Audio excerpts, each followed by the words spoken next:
महाकुंभ मेले की परंपरा क्या आप जानते हैं? हजारों साल पुरानी है।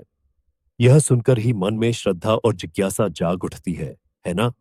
महाकुंभ का इतिहास हिंदू संस्कृति और धर्म का एक महत्वपूर्ण हिस्सा है, जो विशेष रूप से हिंदू धर्म में अत्यधिक पवित्र माना जाता है। यह आयोजन हर 12 साल में एक बार 4 प्रमुख स्थानों पर आयोजित होता है: हरिद्वार, प्रयागराज, उज्जैन और नासिक।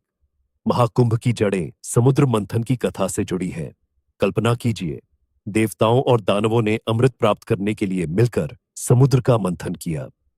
जब अमृत कलश निकला, तो उसे लेकर कैसा संघर्ष हुआ होगा। इस दौरान अमृत की कुछ बूंदें पृथ्वी के 4 स्थानों प्रयागराज, हरिद्वार, उज्जैन और नासिक पर गिरीं। क्या आप सोच सकते हैं इन स्थानों की पवित्रता का स्तर क्या होगा? यही कारण है कि यहाँ कुंभ मेले का आयोजन शुरू हुआ। महाकुंभ का आयोजन विशेष रूप से ग्रहों की स्थिति के आधार पर होता है। जब विशेष ग्रह योग बनते हैं, तो यह आयोजन एक अद्वितीय अवसर बन जाता है। लाखों श्रद्धालु पवित्र नदियों में स्नान करने के लिए एकत्र होते हैं।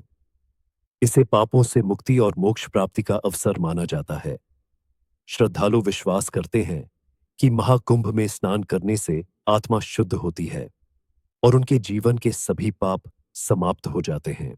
सोचिए, यह कितना गहन अनुभव होगा। महाकुंभ का आयोजन हर 12 साल में एक बार होता है। इसके बीच में अर्धकुंभ 6 साल बाद और माघ मेला हर साल भी आयोजित होते हैं। हर स्थान पर महाकुंभ का आयोजन बारी बारी से होता है और यह आयोजन एक विशेष समय पर होता है, जब ग्रहों की स्थिति विशेष रूप से शुभ होती है। महाकुंभ में साधु संतों का शाही स्नान, धार्मिक अनुष्ठान, यज्ञ और प्रवचन होते हैं। क्या आपने कभी शाही स्नान का अद्भुत दृश्य देखा है? यह अविस्मरणीय होता है। महाकुंभ का उल्लेख पौराणिक कथाओं के अलावा ऐतिहासिक दस्तावेजों में भी मिलता है। क्या आप जानते हैं, 7वीं शताब्दी में चीनी यात्री वेनसांग ने अपनी यात्रा विवरण में हरिद्वार में कुंभ मेले का वर्णन किया था। उन्होंने लाखों लोगों के एकत्र होने की बात की थी। सोचिए, इतने बड़े आयोजन का प्राचीन समय में कैसा प्रबंधन होता होगा। यह हिंदू इतिहास का एक अभिन्न हिस्सा बन गया है। महाकुंभ न केवल एक धार्मिक आयोजन है, बल्कि यह हिंदू संस्कृति और परंपरा का जीवंत प्रतीक है।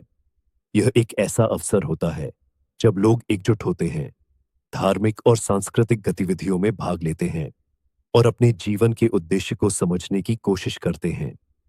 क्या आपने कभी अखाड़ों के साधु संतों की शोभा यात्रा देखी है? वह दृश्य अद्भुत होता है।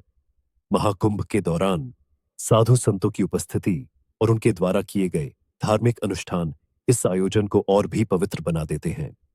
महाकुंभ का आयोजन हिंदू धर्म और संस्कृति का प्रतीक है। यह आयोजन न केवल धार्मिक महत्व रखता है, बल्कि यह हिंदू समाज की एकता और धार्मिक विविधता का भी प्रतीक है। महाकुंभ के माध्यम से लोग आत्म प्रकाशन, शुद्ध और मोक्ष की प्राप्ति की ओर अग्रसर होते हैं। क्या आप भी इस पवित्र मेले का हिस्सा बनना चाहेंगे? यह आयोजन एक ऐतिहासिक और सांस्कृतिक धरोहर के रूप में जीवित है। क्या आप इस कथा के किसी विशेष पहलू पर और गहराई से जानना चाहेंगे? बताएंगे अगले वीडियो में। तब तक के लिए, अगर यह वीडियो आपको पसंद आया है, तो लाइक करें और चैनल को सब्सक्राइब करना न भूलें।